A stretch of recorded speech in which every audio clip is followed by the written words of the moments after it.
अच्छा, एक काम करिए, तब और आपकी, अच्छा, यूएस के रिटेल सेल्स के आंकड़े बहुत स्ट्रांग आए, उसके सामने फिच का ये डाउनग्रेड की धमकी ने मूड बिगाड़ दिया। और तब और अब में जरा वो सेकंड प्लेट दिखाइएगा कैसे बॉन्ड यील्ड्स इंचअप कर रही हैं, 4.2 के ऊपर के टिक्स थे। डॉलर इंडेक्स सुबह मेंशन हुआ एक और बहुत तगड़ा इंचअप हुआ है। बॉन्ड यील्ड छोड़ के गए थे हम 102.8 पे, 103.2 के लेवल्स पर बॉन्ड यील्ड्स आके खड़ी हुई हैं।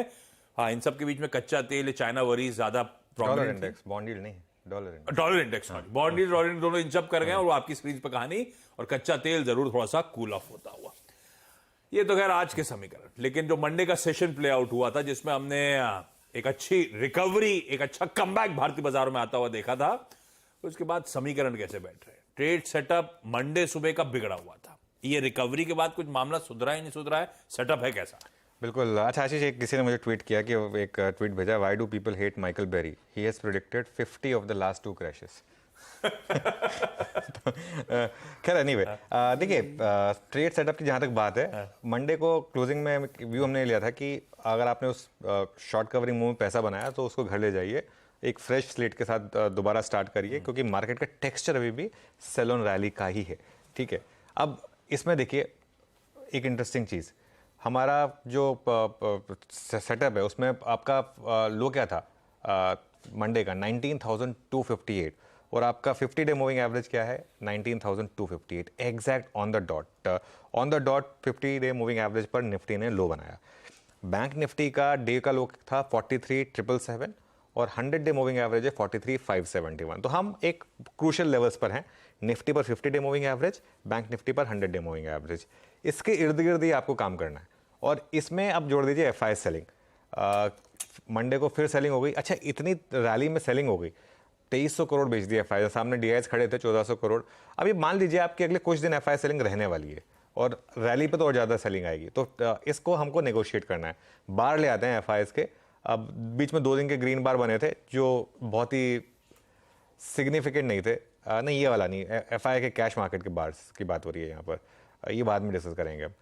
तो पिछले 5-6 दिन का आप एफआईएस का चार्ट देखिए, ये रोज़ हमारा स्टैंडर्ड है, आई थिंक इसमें गड़बड़ होनी नहीं चाहिए। तो ये देखिए 2 दिन पॉजिटिव थे, 644 करोड़ और 331 करोड़, लेकिन उसके अलावा आप देखिए तो बाकी दिन लगातार नेगेटिव रहा है, 3070 करोड़ 11 अगस्त को और 14 अगस्त को 2324 करोड़। तो ये आपके लिए क्लियर कट इंडिकेशन है कि यहाँ से एक सेलिंग आ रही है।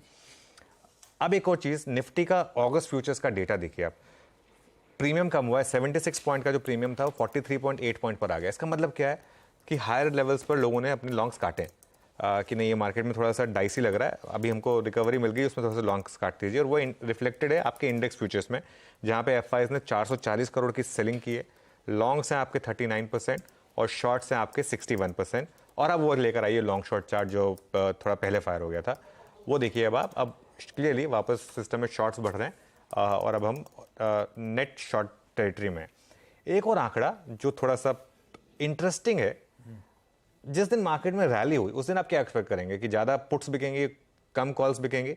अगर मार्केट में इतनी स्ट्रांग रिकवरी हुई, मंडे को एफआईएस ने 1.29 लाख कॉल्स बेची हैं और पुट सामने बेची हैं सिर्फ 22,000। तो मतलब ज़्यादा कॉल सेलिंग हुई है वर्सेस पुट सेलिंग। हालांकि पुट कॉल रेशियो थोड़ा बढ़ा है, 0.99 पर आ गया वर्सेस 0.91। तो सेटअप जो है थोड़ा बिगड़ा हुआ है।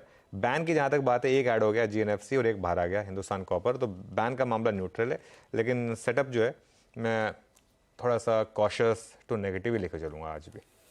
फिर से दिक्कत भरा सेटअप है, कॉशियस रहे इस सेटअप को देखते हुए, इनफैक्ट कॉशियस से नेगेटिव टेरिटरी में ही रखें आज के सेटअप को। ग्लोब के समीकरण बिगड़े हुए हैं, ये अभी डिटेल में बातचीत हो गई। ऐसे में अब निफ्टी की स्ट्रैटेजी, मंडे का निफ्टी स्क्रीन पर आएगा, तब भी खराब global cues, China related concerns थे, यूएस से खराब हैंडओवर था, तो मूड बिगड़ा हुआ था। एक समय 170 अंक दबाव में थे, वहां क्रूशियल लेवल से घूम गए 257 258 के, और बढ़िया रिकवरी, 170 पॉइंट नीचे वाला निफ्टी रिकवर करके फाइनली फ्लैट, इनफैक्ट हल्के से ग्रीन टिक में जाके क्लोज होता हुआ नजर आया। पर वॉलेटाइल हफ्ते की शुरुआत हुई है और आप अपफ्रंट कमेंट्री है कि ये टेक्सचर सेल ऑन रैलीज का है, क्रूशियल लेवल्स पे खड़े हैं भारतीय बाजार, एफआईएस का मूड बिगड़ा हुआ है। तो ऐसे में हमारा अप्रोच क्या रहेगा? ये रैली तो अभी शायद मिले ना, आज तो गैप डाउन के साथ ही शुरुआत होगी, ऐसा गांधीनगर बोल रहा है। हाँ, गैप डाउन बहुत ज्यादा नहीं है लेकिन बहुत ज्यादा नहीं। हाँ, लेकिन देखिए आशीष, इवन मंडे को हमने एक चीज डिस्कस की थी कि 19240 पर 50 डे मूविंग एवरेज प्लेस्ड है और पहला टेस्ट वो बचा लेगा। तो इसके लिए शॉर्ट जो आपको करना था 19240 पे नहीं करना था, शॉर्ट आपको रैली पे करना था। एक और बात ये हुई कि रैली फेल ही नहीं हुई मंडे को, तो शॉर्ट का मौका मिला ही नहीं किसी को, रैली पे शॉर्ट करने का मौका नहीं मिला, लेकिन वो हो सकता है आज मिले। लेकिन हमारा पहला सपोर्ट है 19,349 पर, वो ऑप्शंस बेस्ड है, कल एक्सपायरी है 19,400 की पुट के हिसाब से, जहां सबसे ज्यादा ओपन इंटरेस्ट है।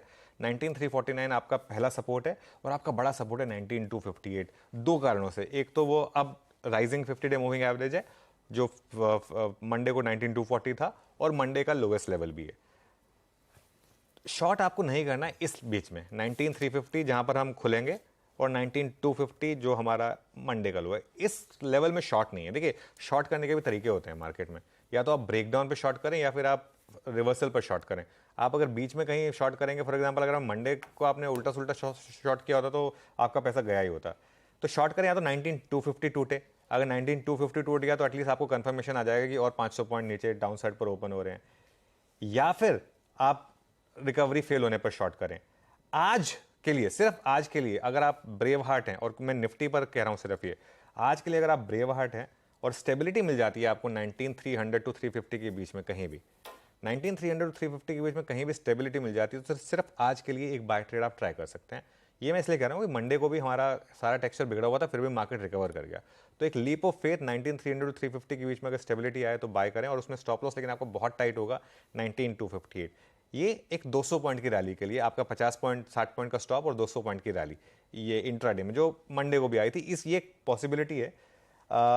आईटी और फार्मा की वजह से मैं अभी भी कहूंगा कि निफ्टी में इतनी वीकनेस नहीं है, निफ्टी कोलैप्स नहीं कर रहा है, क्योंकि निफ्टी के कोलैप्स के लिए आईटी का भी रिवर्सल जरूरी है। आईटी और फार्मा भी अगर रिवर्स हो गए तो निफ्टी कोलैप्स करेगा, क्योंकि बैंक निफ्टी चलने वाला है नहीं यहाँ से। अच्छा, एक और चीज, मंडे को हमको बहुत बड़ा सपोर्ट मिला था रिलायंस से, पहले घंटे में रिलायंस घुमा और वहीं से मार्केट घुमा था। आज वो सपोर्ट नहीं रहेगा रिलायंस का, मेरे ख्याल से नहीं रहेगा, क्योंकि वो जो एक्सपोर्ट ड्यूटी लगी डीजल पर, उसका एक इंपैक्ट आएगा।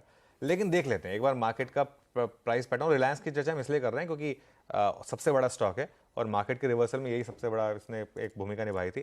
तो अप्रोच ये है कि अगर इंट्राडे में स्टेबिलिटी मिले तो एक डे ट्रेड ट्राई कर लें, वरना टेक्सचर जब तक 19,550 क्रॉस नहीं हो जाता ऊपर, तब तक सेल ऑन रैली का ही है। तो मैं जैसे कह रहा हूँ कि अगर रिकवरी फेल हो तो सेल करें और उसमें 19,550 का स्टॉप लॉस लगा दें।